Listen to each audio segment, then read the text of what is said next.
మిమ్మల్ని కోరేది ఏంటంటే ఇక్కడి నుంచి నెక్స్ట్ స్టెప్కు మనం వెళ్దాం. ఇప్పుడే లోకేష్ గారు చెప్పినట్టు overseas man power company Andhra Pradesh Shweta శర్మను ఒక అమ్మాయిని తీసుకొచ్చి సీఈఓగా పెట్టారు. స్ట్రెంగ్తన్ చేస్తాం. ఎన్ఆర్టీ రవి కూడా ఇక్కడే ఉన్నాడు. ఒక్కొక్క దేశంలో ఒక ఎన్ఆర్టీ మొత్తం కూడా మీరు మొబిలైజ్ చేసి లీడర్స్గా ఉన్నారు. తెలుగుదేశం పార్టీ ఎన్ఆర్ఐ వాళ్ళు ఎన్ఆర్ఐలో ఉంటారు.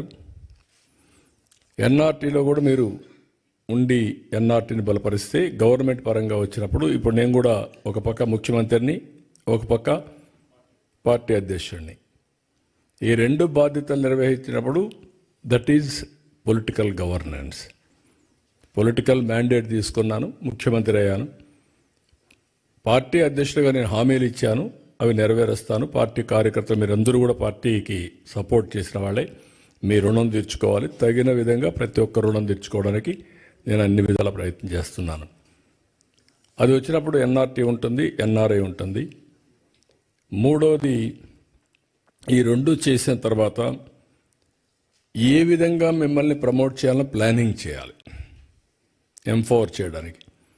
ఎప్పుడు కూడా నిరంతరం ఒక పని జరిగిందంటే ఆ పని చూసుకొని మీరు ఆనందపడిపోతే మీరు అక్కడే ఉంటారు. తూతూగా అంటే ఇన్ ది సెన్స్ ఒక అవకాశం వచ్చింది, ఉపయోగించుకున్నారు, అక్కడికే సాటిస్ఫై అయితే కరెక్ట్ కాదు. అట్లా కాకుండా మనం పవర్ఫుల్ కమ్యూనిటీ, పవర్ఫుల్ వ్యక్తులు కావాలంటే నిరంతరం ఆలోచించాలి, శ్రమ చేయాలి. నేను అందుకే రాత్రి కూడా ఒక అర్ధగంట నాకు టైం దొరికితే రామ్మోహన్ నాయుడు కూడా గట్టిగా చెప్పాను. నేను చెప్పాలని చెప్పా. ఫ్లైట్లో వచ్చాడు. ఫ్లైట్లో వస్తే ఒక గంట చెప్పాను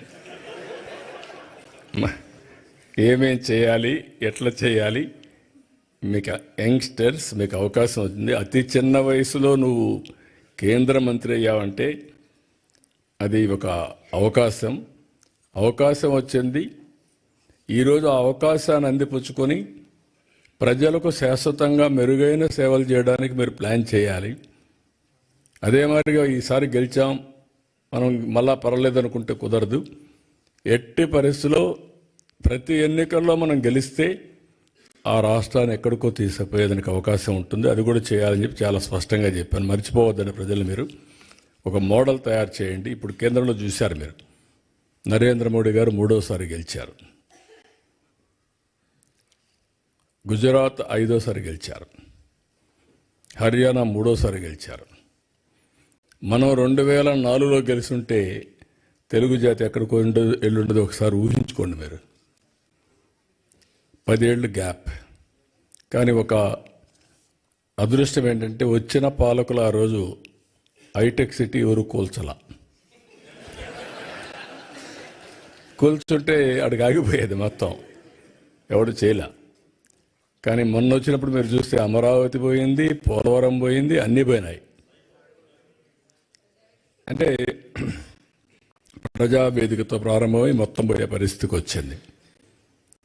సో ఇక్కడ నేను అనేది ఏంటంటే ఇవన్నీ వచ్చినప్పుడు మనం అందరం కలిసి ఏ విధంగా దీన్ని ముందుకు తీసుకుపోవాలనో సమిష్టిగా మనం ఆలోచించుకొని ముందుకు పోవాల్సిన అవసరం ఉంది.